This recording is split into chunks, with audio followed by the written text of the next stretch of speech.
Hi, I'm Zor. Welcome to Unizor Education. I would like to complete the overview of the vectors before I go into the details of operations, etc., with one lecture about what is equal, what is equality, what is congruence in the vectors world.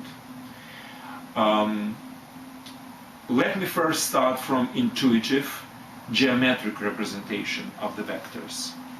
Now, we are talking about some space where the vectors operate, and let's say this is the plane. This whiteboard will be the plane, and I have a point which is moving on the whiteboard, and it moves with certain velocity which I represent with this vector. Now, let's talk about another point here, which is moving towards the same direction and with the same absolute value of the speed. Can I say that these two vectors are equal? Well, in many respects, yes, because let's think about what is a direction. Direction is, in both cases, the same. It goes this way. Now, what's the magnitude? Magnitude is the length of these two segments, which is also the same. So I think it makes absolute sense to say that in geometric representation, two vectors on the plane which are originated at two different points but point to the same direction, meaning that these are two parallel lines, and the segments which represent the length of the vector are exactly the same, or again congruent if you wish, then we can call these two vectors congruent. Now, in the old days, the term was actually equal, but right now it's more in vogue to use the congruence as a term. So, basically, my point is that two parallel vectors from two different original points, but having exactly the same lengths, are congruent. Now, congruence in geometry usually is related to some process of transformation. Let's say this triangle is congruent to this triangle because I can reflect it and shift it a little bit and they will coincide, right? Now, two circles of the same radius are congruent because I can parallel shift one and it will coincide with another. So this superposition is important for congruence in geometry. Now, can I superimpose these two vectors so they will coincide with each other? And what kind of transformation should I use? Well, I obviously can use a parallel shift, because if I will connect these two lines, now what I know about these two are parallel and of the same length, which means this is parallelogram, so these are parallel lines as well. So I'm shifting parallel to itself, this vector towards this, and they will coincide. Now, what if I will have a situation when I have one vector and another vector like this, of the same length? Well, I can actually superpose one onto another using the rotation, right? Now, with vectors, it's not allowed. Why? Because direction is the most important characteristic, one of the two actually only characteristics, magnitude and direction. So if magnitude is the same, but direction are different, I cannot really superimpose one onto another because it would distort my direction. So rotation is not allowed. And so not allowed is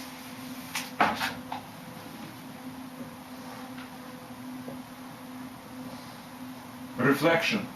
I mean, I can reflect one vector over another, and they would coincide relative to this axis.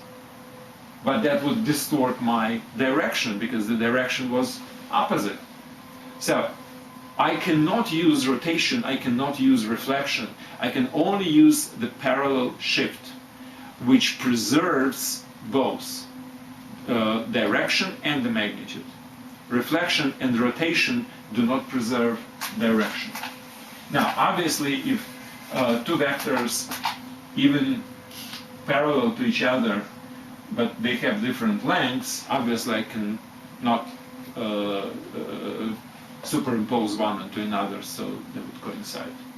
So only vectors which are parallel to each other and having the same lengths are congruent.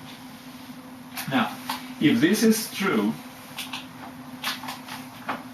then I don't really have to connect my vector to the point where it's physically originated. Let's say this point is moving on the plane, and it's tempting actually to put the vector of velocity exactly at the point where where this point is located at the time, right? But at the same time, I can put it somewhere else. For instance, if I introduce the system of coordinates, I can always position this particular vector originated at point 0, 0, directed parallel to this one and having exactly the same lengths, and I will say, well, these two vectors are congruent, so I will analyze this vector. And I know how to analyze numerically this vector because I can always find out what's the endpoint coordinates and analyze it numerically. Now, if I have two vectors which are congruent to each other in geometric sense, obviously they will be congruent to exactly the same vector which is originated at 0, 0. So the congruence in geometrical sense means parallel and similarly directed. The congruence in tuple implementation of the vectors, when just a couple of numbers in case of two-dimensional space, or three numbers in case of three-dimensional space, represent the vector. All I have to do is just check if my representation is exactly the same, because representation of this vector will be AB, but representation of this vector will also be AB. So two vectors are congruent to each other if and only if their components are correspondingly equal. So pairs are equal if each individual component, corresponding component, first to first, second to second, are equal. If it's a three-tuple, like a vector in space, then I need three equalities between the coordinates to make the triplets equal to each other. And if I'm talking about oil refinery vector of change, which is, let's say, 100 parameters, 100 tuple, then I need 100 equalities among corresponding coordinates or numbers which represent this vector to make sure that two vectors are exactly the same. So if I have two oil refineries, let's say, and I'm asking, okay, are they changing in exactly the same fashion? I have to check each and every parameter if it's changing by exactly the same value towards exactly the same direction, plus or minus, increasing or decreasing, right? So the condition on geometrical representation of congruence of two vectors is parallel and similarly directed and the same absolute value, the same lengths. The condition on tuple representation of vectors is that every corresponding component must be equal. This is a number and this is a number. Numbers must be equal to each other. Well, that's basically it. Why did I do it? Primarily because I don't want to deal with these vectors in geometric representation. I want to deal only with the vectors which are originated at 0. It makes much easier, because if I will take two vectors originated at 0, I can manipulate them, let's say add them, subtract them. We will talk about all these manipulations, and as a result I will have exactly the same vector of the same type will be originated in the beginning of the coordinates at the origin. Now, with these two vectors, it's more difficult to deal with them because, first of all, if I want to introduce these vectors, I need coordinates of the beginning and the coordinates of the end. So it's like two pairs or two triplets, depending on the space and dimensionality of the space. So I prefer to deal with only one end, having another end fixed in geometric representation. And that's what enables me to represent the vector as a tuple which has only the number of parameters which corresponds to the dimension of the space, 2 in this particular case. In this case, I need 2 and 2, and this 2 and 2. And now I have to check. Now, let me just give you a concrete example.